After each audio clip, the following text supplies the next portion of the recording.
Hello everyone, Father Joe, your friendly neighborhood pastor, just checking in with everybody, letting you know what's going on here in the parish. Wait a minute, what's going on in there, Gemma?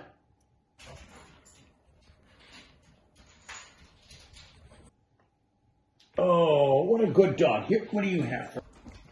Thank you, Gemma.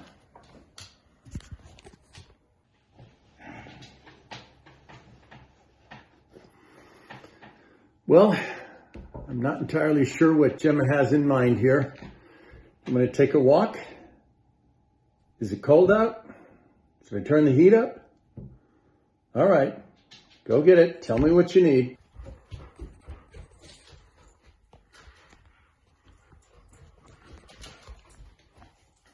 Pick it up. Oh, good dog.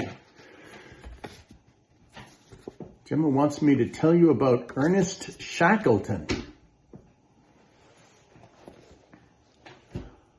Earnest Shackleton was an explorer. He's one of my favorite characters. He went to do an expedition down in the Antarctic, and his ship got caught in ice. And he changed gears. He said, apparently we're not going to be able to transverse Antarctica. And so he took care of his men. He basically wintered with them packed in ice in his ship. And when the ice floe that they were on split up and the ship sank, they hopped into lifeboats. And they sailed to Elephant Island. And when they figured they couldn't be rescued from there, Shackleton got into a little boat with 6 other sailors, and they sailed almost 800 miles in open sea. They even went through a hurricane. No modern GPS, just their compass and their sextant. And they went and they got help. And Shackleton rescued all of them. Think about that. His concern was for other people. His concern was to make sure that everyone was okay. The Titanic went down and all kinds of people died, but some of the life rafts weren't full.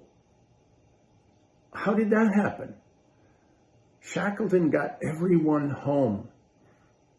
And I think that's good for us to remember. If we work together, then we don't have needless suffering, needless death. But we have to think about other people. The other thing I like about Shackleton is because, at least in the Kenneth Branagh movie, Shackleton is there with his photographer. He's told the men that they have to get rid of everything that is non-essential. They can only pack what they absolutely need. And so he goes through the pictures that the photographer has taken, and they choose what to get rid of and what to keep. It's a wonderful scene. And now the funny thing is, 20 minutes later, you see them with pipes smoking, which means somebody thought that pipes and tobacco were essential. I have a pipe, but I do not consider it essential. At any rate, I went today and started cleaning up my room. I actually got my desk completely cleared off, filled up an entire garbage can with just garbage from my desk. I thought you would like to know that because it might be uplifting. Thank you. Also uplifting, we're almost at Palm Sunday, and I'll be celebrating the Mass privately. We'll be recording it, so you'll be able to watch it later, but we will be distributing Palm. The diocese had originally said that we shouldn't do that, but we think that we have a way that will not offend anyone, that won't contaminate anyone. We're going to have people at 1 p.m. until 2 p.m. on Sunday. We'll be distributing palm in the parking lot. You'll drive in. We'll have people form a single file line.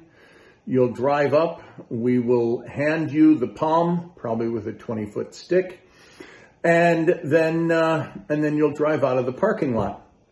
Also, this Sunday, we're going to do the raffle. The raffle was originally going to be done at the St. Patrick's Day party, but immediately after the Mass and before we distribute the palm, we will be filming the raffle for our 50-50 raffle.